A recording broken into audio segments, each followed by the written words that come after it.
भगवान जब संसार में सर्वत्र है तो हम भगवान से दूर कैसे हो सकते हैं? और उस भगवान की हम खोज में हैं।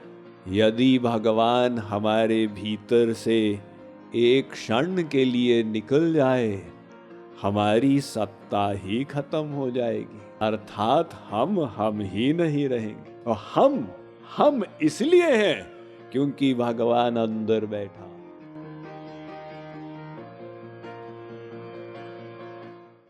भयं द्वितीयाभिनिवेशतस्यादिशादपेतस्य विपर्ययो स्मृतिः तन्मायया तो बुधा भजेत् तं भक्त्यैकयेशं गुरुदेवतात्मा। वेद व्यास जी ने वैसे तो 4 लाख श्लोक लिखे, किंतु ये एक श्लोक बहुत महत्वपूर्ण है। वे कहते हैं कि ये जीव जो भाग रहा है आनंद के लिए, गलत दिशा में भाग रहा है। जैसे मान लीजिए आपको जाना है कटक से बालेश्वर और आप जा रहे हैं बरहमपुर की ओर। बालेश्वर और दूर होता जा रहा है। इसी प्रकार से हम आनंद के लिए भी गलत दिशा में प्रयत्न कर रहे हैं। हमको पता ही नहीं कि हमें जो आनंद चाहिए वो कहां से मिलेगा। और ये अज्ञान हमारे ऊपर क्यों हावी हो गया? इसलिए क्योंकि हम भगवान की ओर पीठ कर ली। देखिए, एक लाइट का पुंज है हमारे सामने। हम उस लाइट पुंज के सन्मुख हैं। अब यदि विमुख हो जाए, हमको सामने क्या मिलेगा? अंधकार मिलेगा। इसी प्रकार से भगवान प्रकाश स्वरूप है। चैतन्य महाप्रभु ने कहा, कृष्ण सूर्य समो माया होय अंधकार, यहां कृष्ण तहां माया नाही अधिकार। श्री कृष्ण यानी भगवान सूर्य के समान है और माया अंधकार के समान है।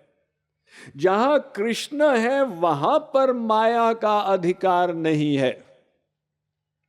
तो हमारे ऊपर माया क्यों हावी हो गई? हम भगवान से दूर हो गए? ऐसा तो है नहीं। भगवान हमारे अंदर बैठा हुआ है, दूर कहां हुए। और भगवान संसार में सर्वव्यापक भी है, अर्थात वो घट घट वासी सर्वत्र है। तो हम जहां जहां जाएंगे वहां वहां भगवान की सत्ता विद्यमान है। कोई भगवान से पृथक एक क्षण को भी नहीं हो सकता। वो भगवान तो नित्य निरंतर प्राप्त है। दोनों शब्दों पर ध्यान दीजिए, नित्य निरंतर। वेद कहता है, नित्यो नित्यानाम चेतनश्चेतनानाम एको बहुनाम यो विदधाति कामान। हमारी आत्मा जो चेतन है, अपनी शक्ति से चेतन नहीं है। महाचेतन भगवान आत्मा के अंदर बैठकर उसे चेतना प्रदान कर रहे हैं, इसलिए आत्मा चेतन है। एवं हम जो नित्य हैं, अपने बल पर नहीं है। महानित्य भगवान अंदर बैठ के हमारी सत्ता की रक्षा कर रहे हैं, इसलिए हम नित्य हैं।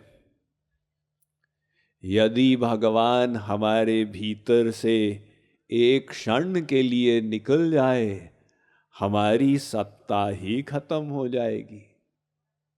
अर्थात हम ही नहीं रहेंगे। और हम इसलिए हैं क्योंकि भगवान अंदर बैठा है, तो वो नित्य प्राप्त है। प्लस वो भगवान संसार के परमाणु परमाणु में है। प्रभु व्यापक सर्वत्र समाना। रामायण का बड़ा मधुर प्रसंग है।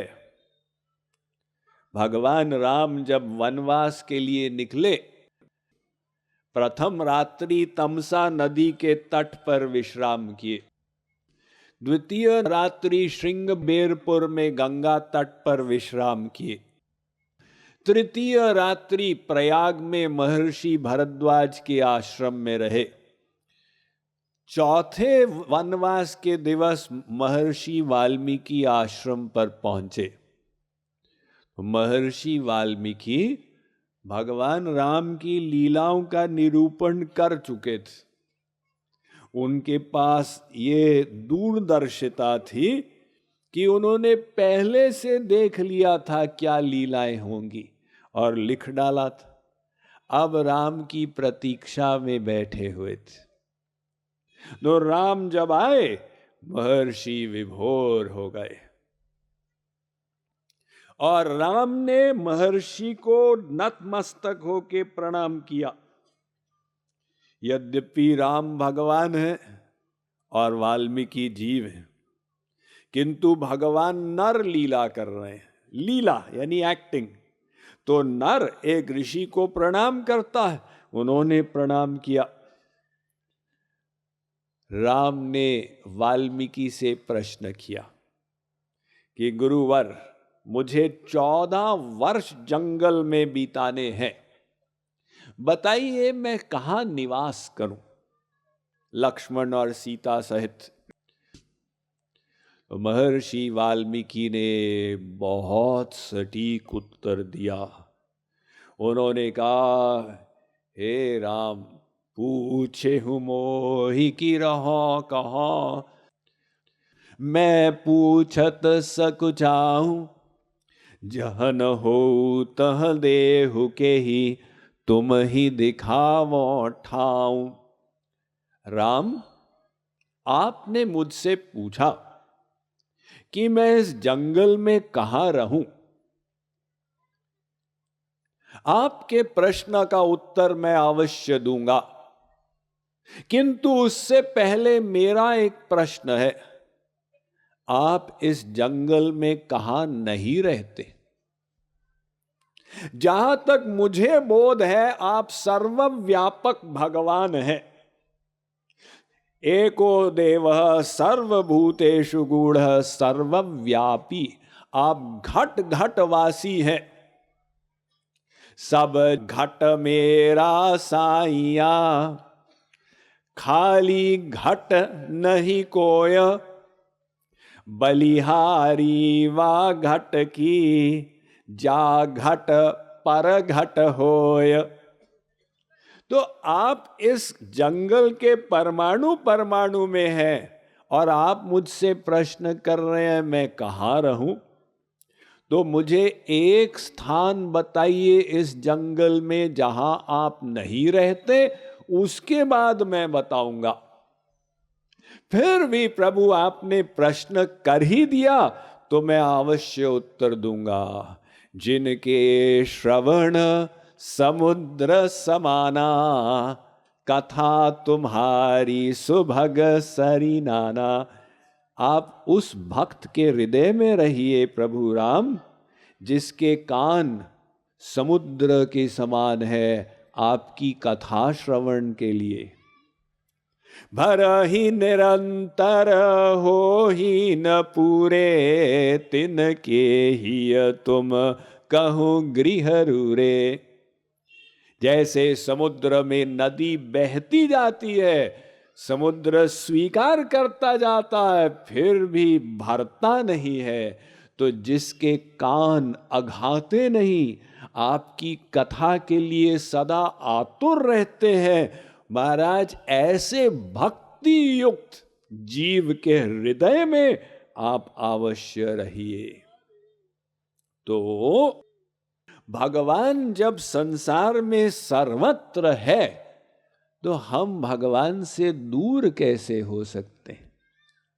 वो अंदर भी है और सर्वत्र भी है, वो नित्य प्राप्त भी है, निरंतर प्राप्त भी है, और उस भगवान की हम खोज में हैं।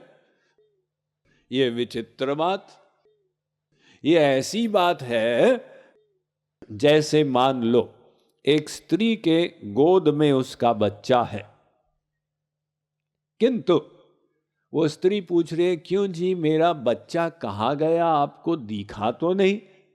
अगर भागते हुए दिखे मुझे बताना। वाह, कांख में छोरा, गांव में ढिंढोरा। तो ऐसे ही भगवान अंदर बैठा है और सर्वत्र है और हम उसको खोज रहे हैं।